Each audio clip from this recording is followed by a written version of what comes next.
A primeira Brigada Indígena de Prevenção e Combate ao Incêndio Florestal encerra 6 meses de trabalho na terra indígena Tenharim Marmelo, no sul do Amazonas.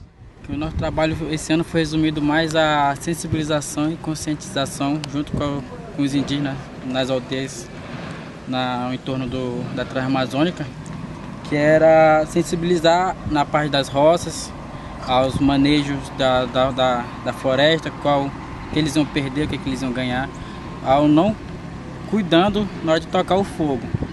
Por isso que esse ano nós tivemos pouco trabalho de incêndio, porque nós trabalhamos junto com eles, nós sensibilizávamos, ensinávamos, e na hora de tocar o fogo a gente estava por perto, observando se o fogo ia passar ou não, para poder o fogo não se propagar. Os índios dessa aldeia tiveram 2 experiências traumáticas com incêndios florestais em 2010 e em 2012. O incêndio começou a se espalhar por 2 lados, né? Primeiro dia não preocupou a gente, nós pensávamos que ia maneirar esse fogo, né? Aí o que houve? Aí lá começou, não parou, enquanto mais anoitecendo, aí que ela ficou mais forte até. E aqui não tem como dizer que apaga não, foi a maior luta aqui pra gente apagar.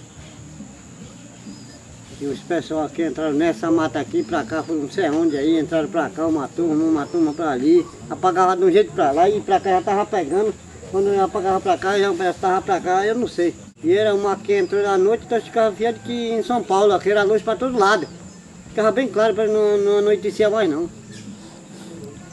A gente espera que isso não acontece mais daqui pra frente, né? Deu pra assustar então, né? A gente nós ficamos assustados, porque nós tinha visto isso. Que eu vi aquela fogão danada, aquela fogo que bateu lá no céu, aquele fogão. Eu fiquei com medo. Então, a partir de hoje, tá aqui uma peça ali firme mesmo, a partir de hoje. Tô aqui falando. A Brigada Indígena é uma das estratégias adotadas pelo IBAMA para conter o desmatamento aqui no sul do Amazonas, cuja ecologia frágil é ameaçada pela ação de madeireiros, agricultores e pecuaristas. Os fiscais do IBAMA percorrem a região em caminhonetes como essas e um helicóptero. O IBAMA tem 7 desses helicópteros para fazer a sua fiscalização.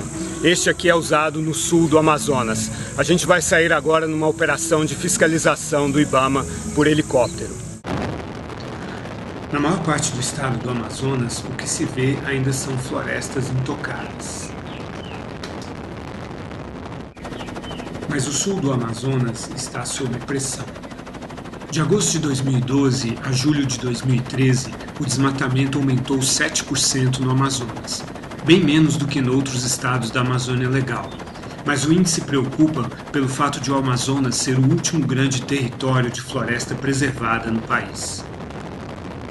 Em toda a Amazônia, o desmatamento cresceu 28% nesses 12 meses. No Amazonas, 60% do desmatamento do último ano se concentrou em 5 assentamentos da reforma agrária aqui no sul do estado. Este é o assentamento de Juma, o maior da América Latina, com 689 mil hectares. Depois de firmar um termo de compromisso com o Ministério Público, o INCRA está fazendo a fiscalização ambiental dos assentamentos.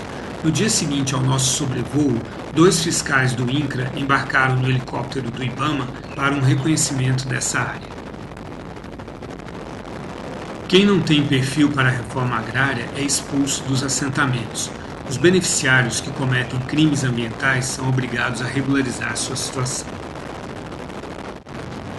Quando agem ilegalmente, sem plano de manejo, os madeireiros entram na floresta com pequenos tratores, cortam e arrastam as árvores que lhes interessam, e a floresta fica assim, blocada. Já os criadores de gado desmatam e colocam fogo, muitas vezes sem aproveitar sequer a madeira. Aqui tiveram o cuidado de esconder a área desmatada para evitar que ela seja vista da estrada. As áreas são queimadas durante 2 ou 3 anos consecutivos até ficarem prontas para o pasto. No meio do assentamento, encontramos um garimpo ilegal de ouro.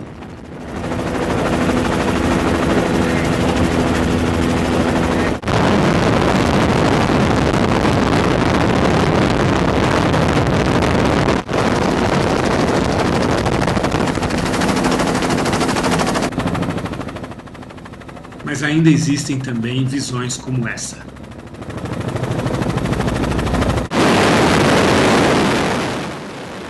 Essa é uma das poucas madeireiras que trabalham legalmente aqui no município do Apuí.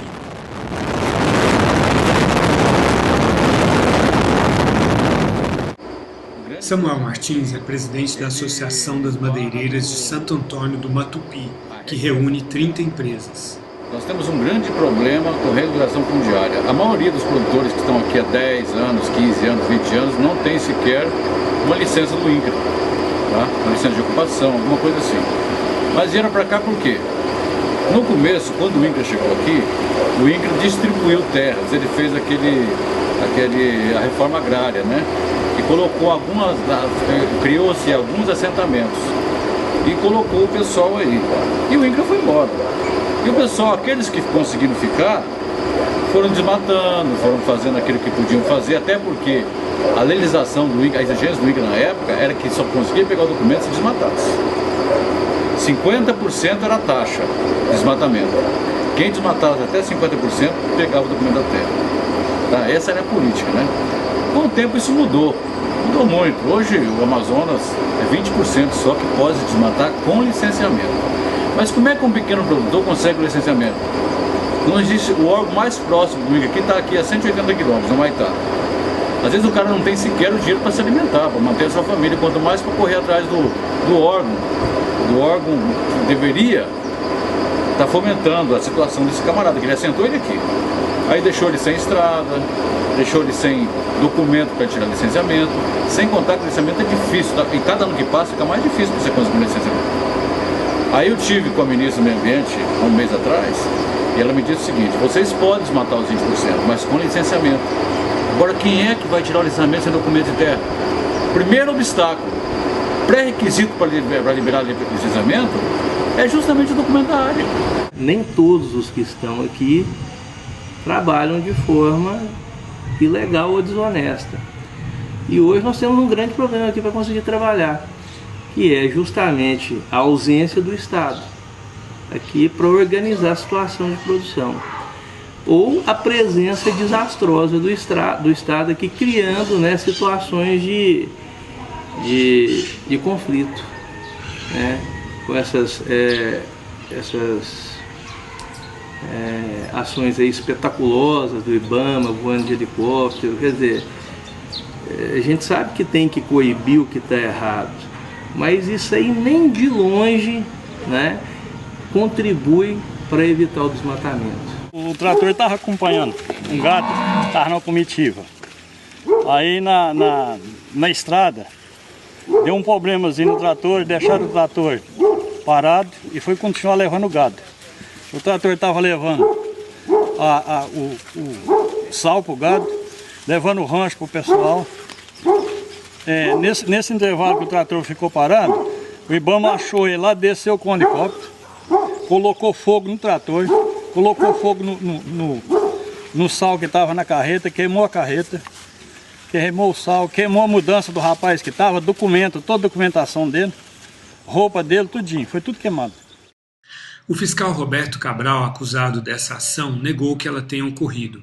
De acordo com Luciano Evaristo, diretor de proteção ambiental do IBAMA, a denúncia foi enviada à corregedoria, mas não foram apresentadas provas. Ele diz que é comum haver acusações falsas contra fiscais do IBAMA como reação dos produtores contra a fiscalização ambiental.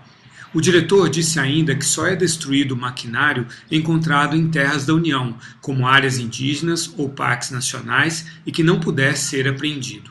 A gente hoje não tem aquela regalia que tinha antes atrás. A gente trabalha despreocupado, sabe? Hoje nós trabalhamos como está roubando, sabe? Escondido, sabe? Com medo de trabalhar, sabe? Tem a necessidade de trabalhar e não pode trabalhar, sabe? Porque Hoje, às vezes, a gente está lá no mato trabalhando, está que não, chega aí uma força ali, agride até a gente, o que está fazendo. Então a gente trabalha cismados, né? E antigamente a gente trabalhava muito alegre, contente, porque não tinha ninguém para perturbar, sabe? Hoje nós já falamos com a perturbação, sabe? Olha, não tem condições de trabalhar com 20%. O próprio governo, ele dá um incentivo de uma forma que não tem jeito, o próprio governo está incentivando a pessoa a trabalhar errado. Porque veja bem, vamos falar sobre um assentado em cima de uma área de 100 hectares. Ele só pode abrir 20 hectares, correto? Nos 20%. O direito é abrir 20 hectares. Nas 20 hectares, ele não pode ter mais que 2 cabeças por hectare. Ele tendo 2, ele está com 40 cabeças de gado. Com esses PRONAF que o governo manda para fazer para a agricultura familiar, dando sustentação, essas coisas, eles exigem que a pessoa tenha que ter de 38 a 40 cabeças de gado no pasto para poder sair um PRONAF de 40 mil reais. Um PRONAF de 40 mil reais, você compra 80 bezerras de 500 reais a bezerra, aqui na região aqui, né? Mas se você tem 20 hectares, ela já está lotada com o gadinho que você tem em cima. Aí sai aquele projeto, faz um PRONAF e tal, aprova, para comprar mais 80 bezerras. Para pôr aonde? Eu fui multado em 2004, né? Por quê? Por desmatamento, ilegal. Ilegal assim, entre aspas, né? Que a gente tem direito de 20%, só que eu ultrapassei, né? Não nego. Tá, assinei a multa. Em 2008, me tomaram 11.700 reais da minha conta bancária. Tá, depois veio a anistia, não veio? Eu devia ser isento daquilo, não devia ou não? Então, não veio meu dinheiro de volta. Meu CPF só serve para andar de ônibus, como eu falei, né? Eu só compro a fiada aqui na vila, aqui, porque eles me conhecem. Se for em outro canto, nada. Quanto a mais que você desmatou? Acho que eu não nego, não. Desmatei uns 60% a mais, sim. Mas só que eu fui anistiado, né? 2008 pra cá não devia acontecer nada. Teve gente que desmatou 100%, tá anistiado. Agora eu queria saber dos meus 11 mil reais que o banco me tomou, o IBAMA, na minha conta. Outra queixa dos produtores de Santo Antônio do Matupi é a cobrança de pedágio pelos índios na Transamazônica. Os índios dizem que pararam de vender madeira graças à receita desse pedágio. Um caminhão como este paga R$ 60 de ida e 60 de volta. Uma caminhonete R$ 20, carro pequeno 15 e moto 10.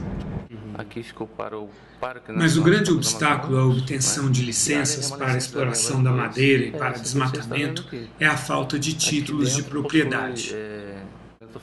O governo criou o programa Terra Legal para facilitar a emissão dos títulos.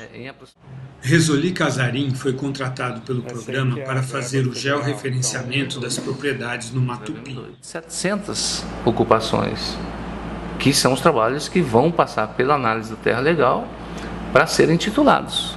Ocorre que dificilmente as pessoas buscam o caminho da legalidade para fazer os desmatamentos. E aí preferem fazer, em função da demora, que é normal por parte do órgão ambiental, elas preferem fazer sem a devida autorização do órgão ambiental. E aí acabam, por conseguinte, cometendo um crime ambiental e arcando com as consequências disso, que é a multa aplicada pelo IBAMA, além da pena do crime que será imposta a ele. Então acaba saindo muito mais caro.